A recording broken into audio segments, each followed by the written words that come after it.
Welcome back and thank you so much for staying with us. You're watching The Daily Report with me, George Maringa. My guest is still Professor Peter Kagwanja, a professor of history, politics and international law. And when at the start of this program, Prof, I quoted the famous Kikuyu proverb, an old man sitting on a stool can see further than a young man who has climbed a tree.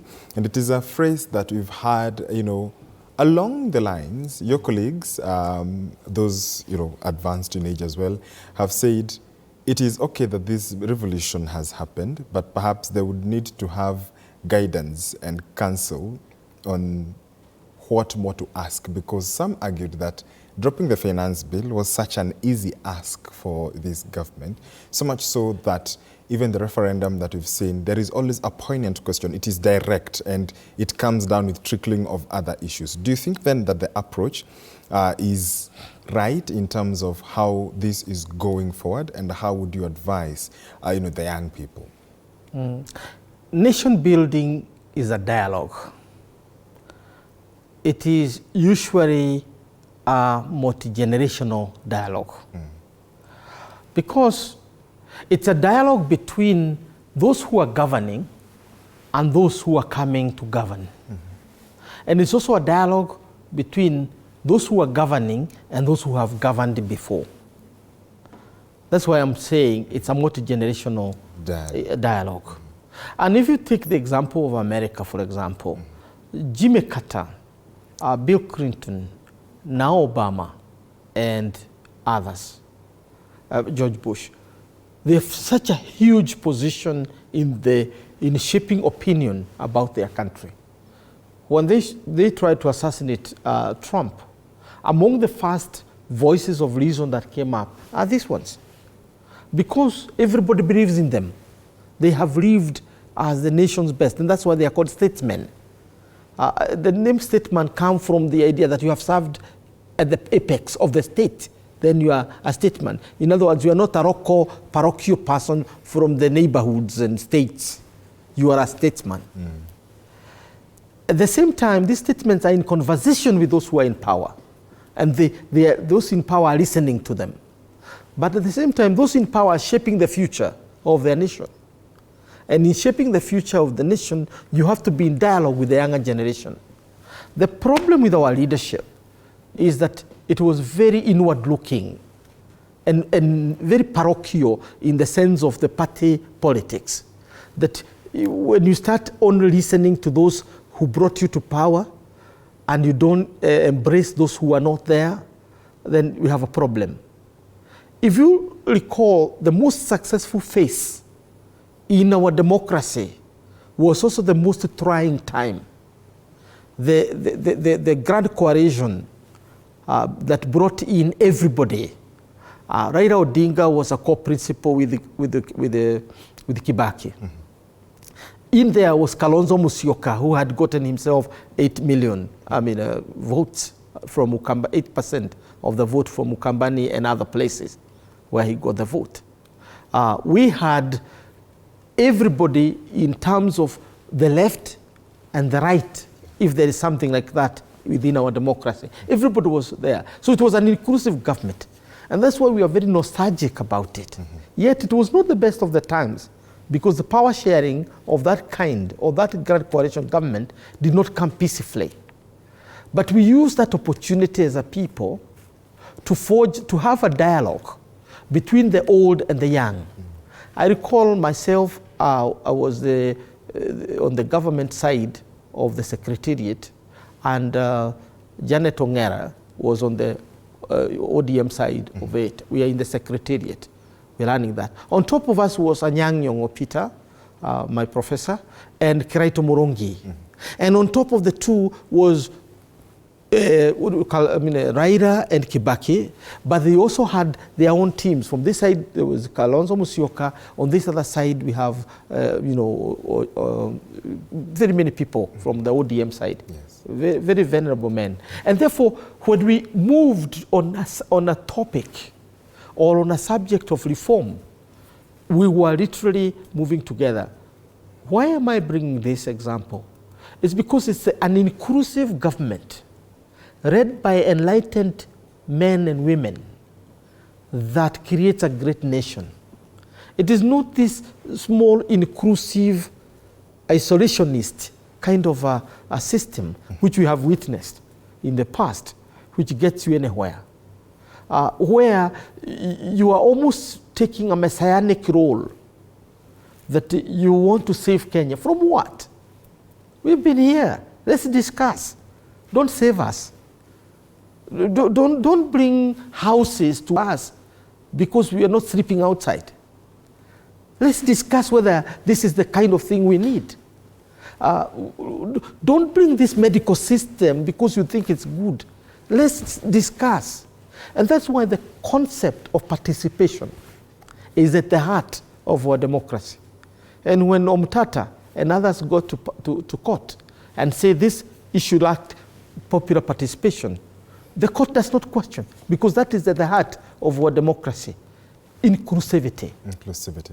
So if you have to summarize our democracy today, it is inclusivity because we are a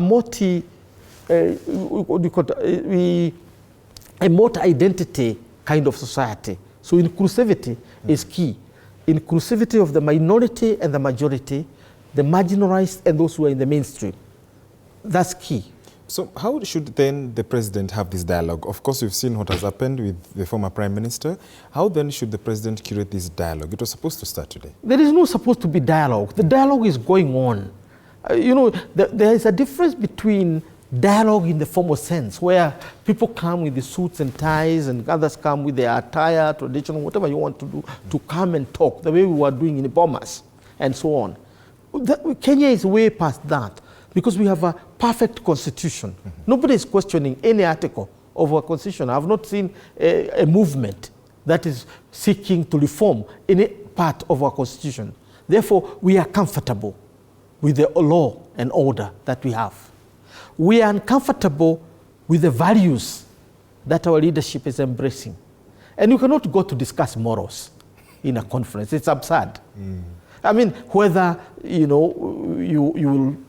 are supposed to do this or that. No. We cannot go discuss morals. Chapter 6 of our Constitution, leadership and integrity, yes, has spelled out things, but operationalizing them has become a problem, because people have different, scales of what they call morality, and therefore, what this revolt, I am calling it revolt, not to be accused of terming this a revolution. The revolt by the young people is about going back to the drawing board and basing our country on values and a moral code that can be inherited. So that when you are asked who is a Kenyan, you don't just say this is a person who eats ugari, who loves nyama choma, and who announces funerals in every forum that they have, contrary to Tanzania, where you are told so-and-so died and was buried. Here, you can spend all the time on this, and you can see what is happening. Yes. So you have better way of defining a Kenyan in terms of the values that we hold. Now, and there are some, I work very closely, very, very closely with the Somali communities, not necessarily in Kenya, but across the border and so on. There is something you can trust and take home. When a Somali tells you, I'll do this, he'll do it, or she'll do it. And trust that they will do it. The word trust. And that word trust means that you can basically live without money because you can borrow and return, and you are trustworthy, that you not run away with that kind of money. You've seen us buying newspapers and sweets and jugu karanga on the roadside. And those hawkers are very trustworthy. I've had to just ask very quickly, what's your number? 0722344, and they read the number and I copy it. They allow me to go with their chewing gum, they allow me to go with their jugu karanga and whatever, trusting that I'll pay. Because you don't have the cash. I don't have the cash, I only have M-Pesa, and the vehicles are moving fast. I cannot keep the traffic, the lights have turned green, and I have to buy. So they trust. And they give, yes, is it the day before yesterday? A young man at Thika Road, Juja, gave me, chewing gums, for 120. And Maraga, that is his name, if he's watching, I'm sure. Maraga gave me, and my phone was off, and I was wondering how he was feeling. By evening, it is 8 o'clock, I've not paid him.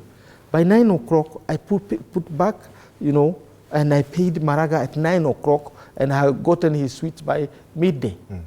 Are you getting it? Yes. That is trust. The problem in our society today is lack of trust with our leaders.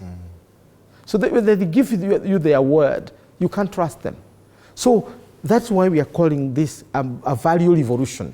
And of course, things cannot continue like that, Prof. And with the disbanding of the dismissal of the dissolution of the cabinet, who are the individuals that perhaps the president should go to? What should he look at? No, he needs to listen to what young people are saying. I mean, I'm not trying to be a genius in this, but as I said at the beginning, these are our children. If you don't listen to your children, your own business. The point is, what is it that they're saying? Where they are excessive, you stand up and say no. Because you'll notice where they're excessive. Like the idea of, occupying, State House, I think that was on the top. Occupying the streets, occupying everything.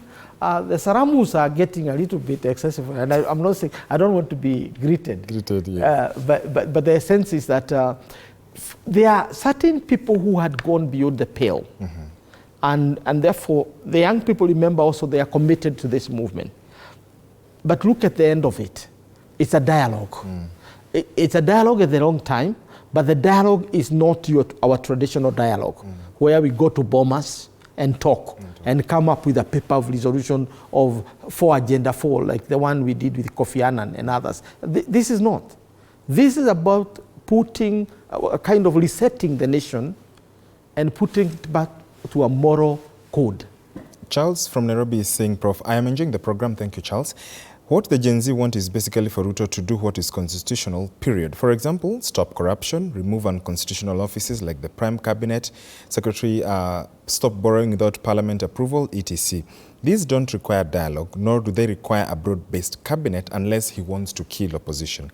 Why can't the professor use his position to advise the president to do the simple thing? Charles. No, we have, and I think they are listening. The president now does not need Professor Kagwanja's advice. Okay. Because the internet has done it for us. The digital platforms that are available have done it. And yesterday, I retweeted something I found from the young people, and I found it very interesting. Okay. And I said it is very creative. They had decorated a Pajero, a very beautiful car with a flag, and said that this is the way perhaps our ministers and PSs and others should be painting the cars, so that we know when they are moving the cars. So that if you move with 300 of those cars, then we know we are the one who is wasting our money. Our money. Well, these are some of the suggestions that are being made, and I think the answer given by that countryman about that these are things we know. Like, for example, we created a cabinet of 26 people, deliberately, whereas 22 ministers selected and appointed because of their excellence in their areas, and also their leadership qualities. Then you have on top of that the Attorney General and the Secretary to the Cabinet. That gives you 24. And then you have two, the Deputy President and the President. That's what we created. Then below there, then you move up and create 47 or 48 CAS. You appoint 61 permanent secretaries to do what? So we are capable, and this is something like I would be ready to go down with. We are capable of paying all our debts on schedule, on time, without fail, and without feeling pain. If we really do what the president has been asking, that we live within our means. So and that means that if you look at the money the young men and women have saved us, just counting on your fingers, 700 million. The other, you can count them all their fingers. Yes. I have done them without taking a pen, and I'm seeing about 7 billion, which has been saved by just doing certain things. So from an economic perspective, we will save money. From an ethical perspective, we are going to live within the law and abide by our law and bequeath that to our future generations, that we are upright men and women, and that this is land of the incorruptible. 2, we make corruption expensive, because you can never prevent people from being corrupt. That you can't, because human beings are capable of being good or bad, altruistic or sadistic. Those are the 2 extremes. In between is the law. And therefore, if somebody is corrupt, including myself, let corruption be more expensive than not being corrupt. If you are not corrupt, you are rewarded. If you are corrupt, you are punished. The 2 P's matter, pain and pleasure. They matter. So here in Kenya, if you are corrupt, to be honest with you, you are seen as a genius. So the moment you enter office, somebody asks you in my mother tongue, which is a very common question, Professor, Professor, do you have wealth? In other words, did you use your time when you are in power to accumulate? You don't have to be corrupt in order to be wealthy. No, to be wealthy is very simple. You use the right paths and you'll make wealth. Yeah, it is very easy. Mike, saying a question, Professor should answer about living with choice or choices. I think it's about choices have consequences. Yeah, well, choices have consequences. I know we chose, the Hasra nation and put it in power, and therefore we are supposed to live with those consequences. No, we are into serious business of nation building, and nation building is not a walk in the park. It's painful. It's conflictual. I think President William Ruto is seeing it, because having won an election in the way he won it, the competition, the resources, the energy. Do you know how many times he visited my county of Murang'a? I pity him. He visited over 800 times, talking to people, having meetings there, so that you can convert an area which is not of your ethnic group into and it paid off. Everybody there voted for him. From the MCAs, 35 of them, 7 members of parliament, senator, governor, women rep, everybody is yellow. And then all of a sudden, these young people come to the street and you have to sack everybody, including members of parliament. So you can see, but those are the pangs of nation building. Because you don't build the nation alone. You build it as a group, and you build it collectively. It's a collective endeavor. Ask our guest, does he think that there is a security lapse in our country? Does he think NIS are doing enough? How can such be happening, or how can such happenings go on for that long without the radar of NIS agents? I think the transitions are difficult moments. Remember, we have just come from a transition. There was a Kibaki Uhuru transition. There's an Uhuru Ruto transition. And transitions are usually difficult moments. But at the same time, I think our security forces, and I work with some of them in terms of the advice given where I sit, we need to think, as they say, outside the box, or possibly throughout the box. All of the same. Take for example what has happened in Shakahora, and I've said this elsewhere, or what has happened now in Kware. It's young girls in their 20s, early 20s. If you look at Shakahora, there are people, largely from Western Kenya and other parts, who are either children or in their 20s. Now, in the NIS and their reports to Parliament, because they are required by law to report to Parliament, if you have access to their reports to Parliament, which I've had the privilege to look at, one of the main challenges in this country has been human trafficking or drug trafficking. Today, the mega business that's scooping billions and billions is organ trafficking, kidney and the heart. It's a $1.7 billion economy annually. That's what it's earning the world. And it is very close to us. One of the largest markets is here in the Middle East. The big question is, NIS, DCI, are we dealing with criminals or entrepreneurs of organs? This is a question you have to ask and probe that. And how do you get it? All those kids those small girls and the boys we are taking to mortuary, do they have kidneys and do they have hearts? If they don't know, they don't have, then you know that is the reason why they are lured into hotels or wherever they are going and meet their fate. I might be wrong, but check all the kids from Shakahora. Because there cannot be so many deaths without a reason. And this is a capitalist country where people do things for commercial reasons. So what is the commercial motivation to kill 42 girls? So you might be having a supply. This is the only country where we have moved so low in our moral fabric that you can sit around a table and talk about, do you think you can get me a kidney of 18-year-old? Around the table. It's so immoral. Okay.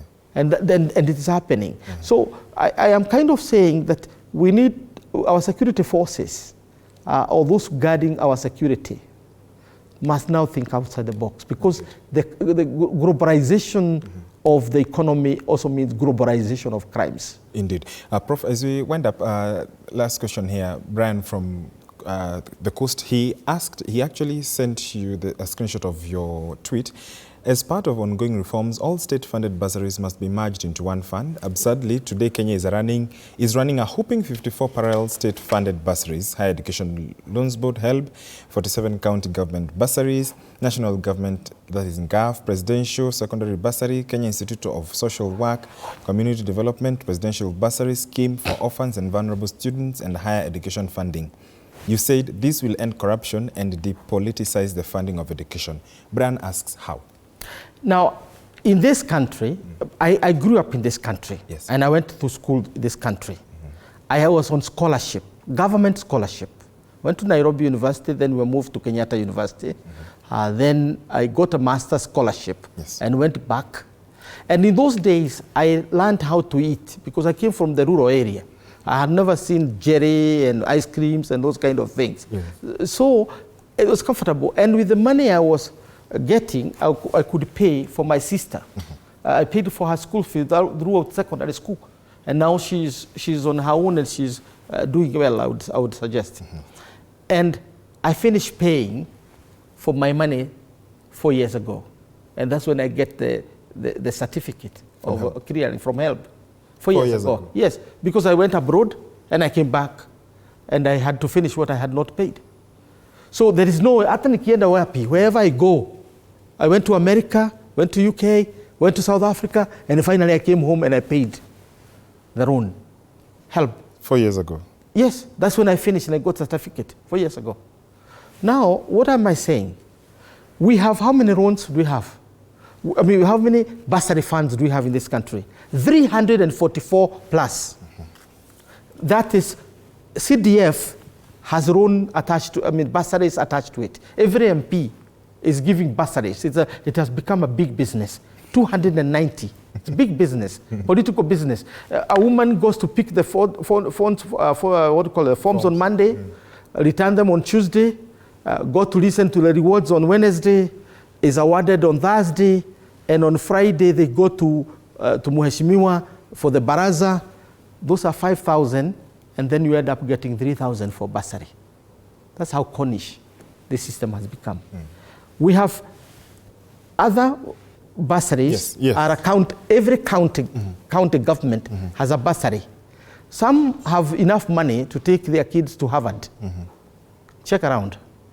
some counties have enough money to give for kids to go to Harvard. Others will give 3,000. And it's a debate in our public square, when our public sphere, where we are talking about, you know, 1 shilling, 1 shilling. The debate is about who can give what loans. So we have 47. Then you can add the national one, including 2 presidential ones for the disabled and for the. I have listed them in the articles and so on. I am suggesting we need to merge all these funds and calculate the money. Those who have the pen, you will be able to pay for primary and secondary education freely, and to give every kid who need a loan at the higher tertiary and university level, and we return dignity to our people. Indeed. So it is about reorganization. We don't need to talk about the funding of education, the vulnerables, what my teacher, my friend and colleague was trying to struggle with, having the so-called vulnerability. You need about, we need to invent a machine called nidometer. To be able to measure the needs of people. So if you have to avoid that path of inventing a nidometer, which is very difficult, then you have to merge these either to 1 or 2. I would suggest help being reformed and beefed up. Every kid, whether you are in private school, whether you are rich or poor, you belong to this country. All the banks give money to whoever want to have them. Whether you are rich or poor, you get money from one source. Prof, we are out of time. 30 seconds. Could you speak to Kenyans and just... I think we need to seize this moment to put our country on an even keel. The even keel of value-based leadership and a value-based society, where we become a merit-based society, that those who get are those who deserve. And those who deserve look back and help those that they left behind. Then we become a moral society. Otherwise, the Gen Z revolution is not an Al-Shabaab. These are not rebels. These are not externally funded. These are our boys and girls, and they are speaking for us because we stopped speaking, because we were afraid. Now, they are not afraid. So let's listen to them. We don't need formal dialogue in Bombas of Kenya or any other platform. What we need is to listen to each other. We listen to the Gen Zs, and the Gen Zs also listen to us. They listen to the government, and we listen, and then we move together as a nation. Indeed. What a way to wind up the show. Thank you so much, Professor Peter Kagwanja, our guest tonight, policy advisor and strategist. And we also appreciate your feedback, Prof. As always, we look forward to having these conversations with you, and we look forward to having you in studio once again soon. Brilliant. And we also want to wish you a good night from Nairobi. I am George Maringa. As you also thank you for watching us tonight. As always, stay safe and be kind to one another.